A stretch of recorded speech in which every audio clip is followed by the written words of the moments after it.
All right, so we left off with Jeffrey being reunited with the Bill family, and now we pick up at the beginning of chapter 39.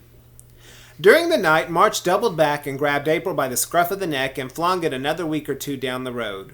When Maniac slipped silently from the house at dawn, the only way he'd ever managed to get away, March pounced with cold and nasty paws. But Maniac wasn't minding. The reunion had been ecstatic and tearful and non-stop happy, and inside he was pure July. He was half a block up Sycamore before he stopped tiptoeing.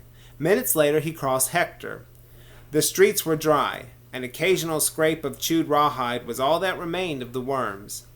Hours later, Russell and Piper spotted him 3 blocks off. "Maniac, you're alive!" "We thought they got you. We thought they slit your throat." "We thought they strangled you and pulled your tongue out." "We thought they chopped your head off and boiled you." "Yeah, boiled you." "And drank your blood." "Yeah, and drunk your brains." "You don't drink brains, you moron meatball." "Yeah, you do. Brains are like milkshakes, like Dairy Queen. You can drink 'em with a straw. You can hear 'em sloshing if you shake your head hard enough. Listen. Hey, get off my head. Hey, help." They were off and running. Maniac couldn't help laughing. In spite of their twisted, ludicrous impressions of EastEnders, the concern and tears in their eyes had been genuine. They had really missed him. They had really been afraid for him. 2 houses away he could hear the thump, almost feel it, and Father George McNab's voice. "Lay him down easy." "I said easy." Followed by a son, John. "This easy enough?" Thump. Followed by a string of curses from George McNab that fried the cold mornings like an egg. The living room was hazy with dust. At the back end of the dining room they were bringing in the cinder blocks, George and John and a handful of cobras, lugging and grunting them in from the backyard and dumping them onto the floor. Thump, thump. "Hey, kid!" George McNab was pointing through the haze.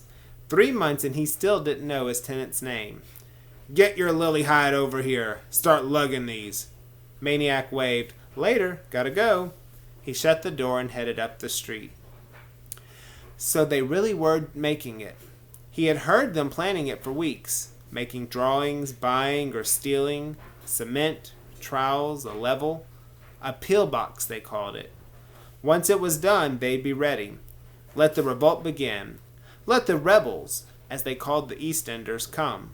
Let 'em burst through the newly installed bars over the plywood on the windows. Let 'em bust through the steel door. They'll find themselves staring down the barrel of a little surprise. They squabbled over what the surprise should be. Uzi, AK-47, bazooka. "Why?"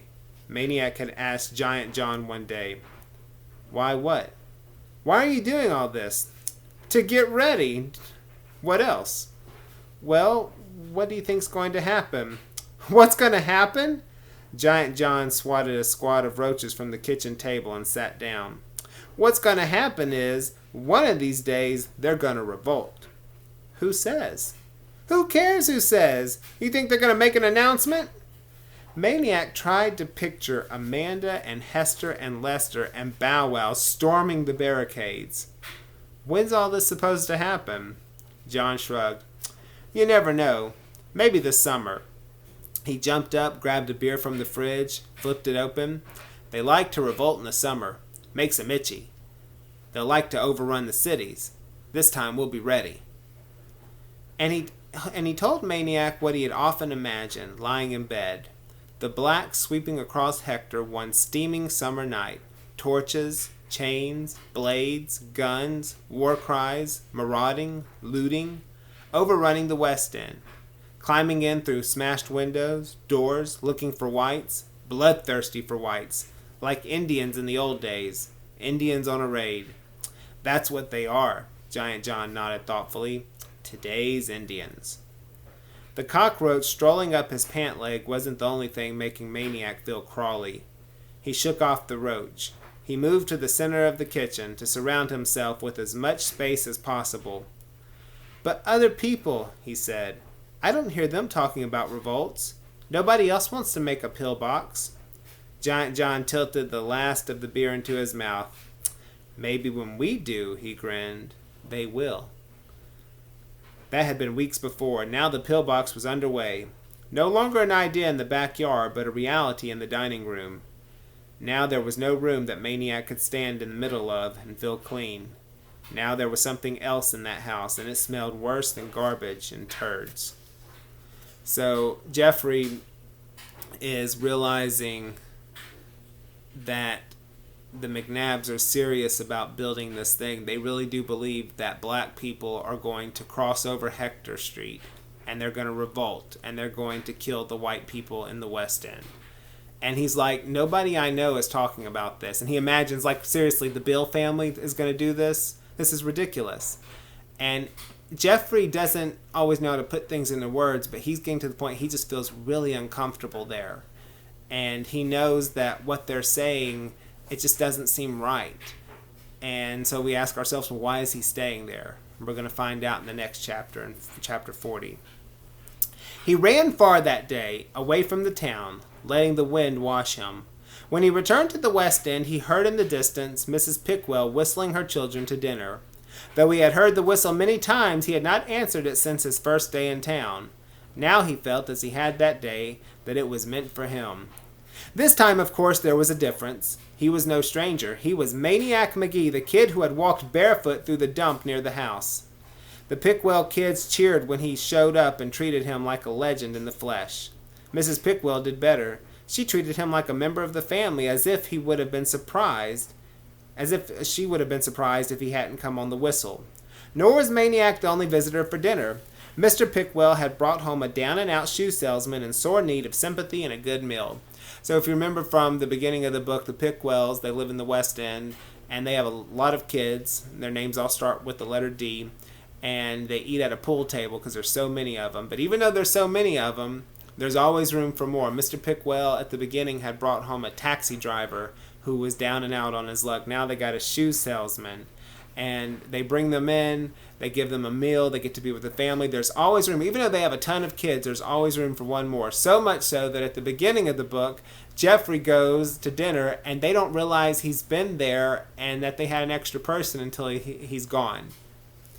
As Maniac ate and talked and laughed his way through dinner, he couldn't help thinking of the Bills. How alike the two families were.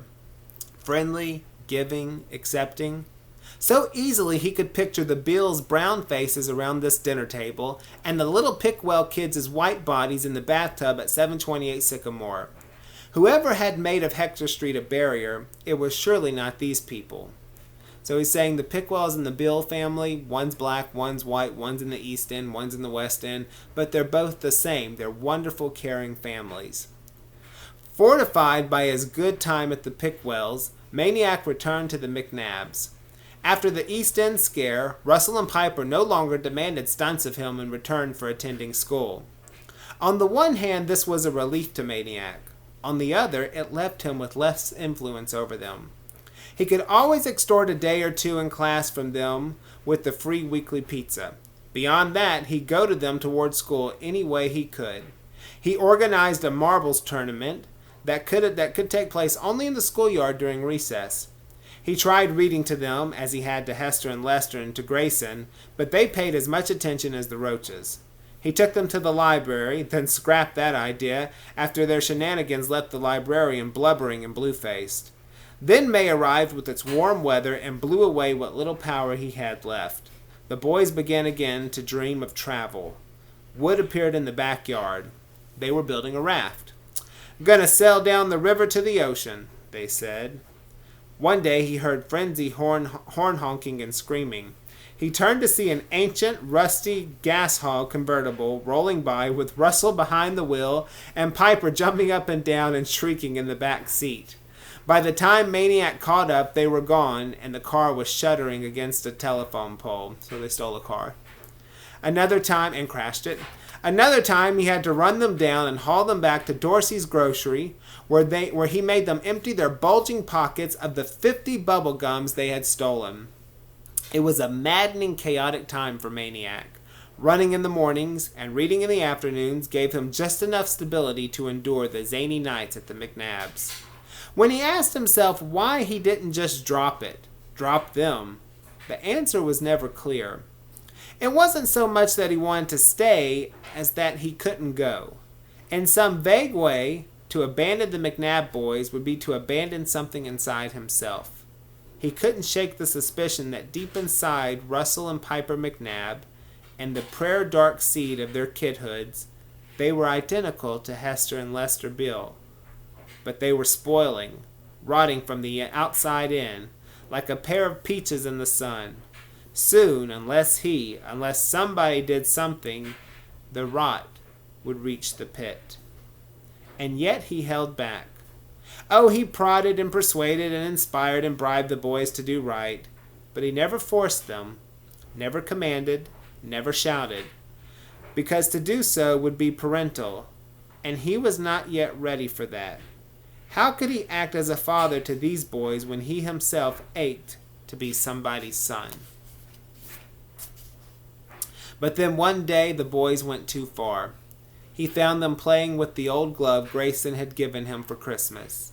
As if that weren't bad enough, they were using it as a football, punting it back and forth. Maniac exploded. He popped off a good 10 minutes, got it all out.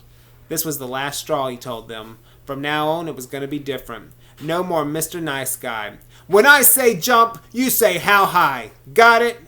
They got it. For the first time in their lives, the boys were speechless. Speechless as they did their homework that night. Speechless as they went to bed at 9 o'clock. Speechless as they went off to school the next morning. The peace lasted 3 days. Shock accounted for the first day. The second and third days were a new game called Obedience, or Being Good. When the game lost its appeal, Maniac lost his power. He told them to sit, they stood. He told them to stand, they sat. Instead of going to school, they worked on their raft. Instead of doing homework, they played war in the pillbox. They brought their plastic weapons down from the hull and stationed themselves at the 2 small gunnery slots in the cinder block wall and blasted away at anyone moving through the house, not to mention imaginary rebels streaming through the door and over the window sills. "Stop!" Maniac finally yelled, and snatched the 2 red gun barrels protruding from the slots. In a moment, 2 more barrels appeared. "Stop!" he commanded. "Ain't shooting you," Russell whined. "We're shooting them rebels. Bam, bam, bam, pow, got one. Pow, bam, got another. Bam, bam." "I said stop!" Maniac grabbed the guns, threw them on the floor, and stomped on them. He didn't stop till they were plastic splinters. The only sound was that of the turtles scratching somewhere in the room. The gunnery slots framed the boys' dumbstruck faces. Russell was the first to speak. "Get out of my house." "Yeah," sneered Piper, "out of here." Maniac went upstairs, got his satchel, and was gone. That night and the next night, he slept at the park. The following day, as he sat reading in the library, in came the McNab boys. They rushed to him. "Hey, Maniac," blurted Piper. "We've been looking all over for you. You gotta come to my birthday party. I'm having a party tomorrow. What do you say, huh? You coming, huh?" Maniac couldn't believe it.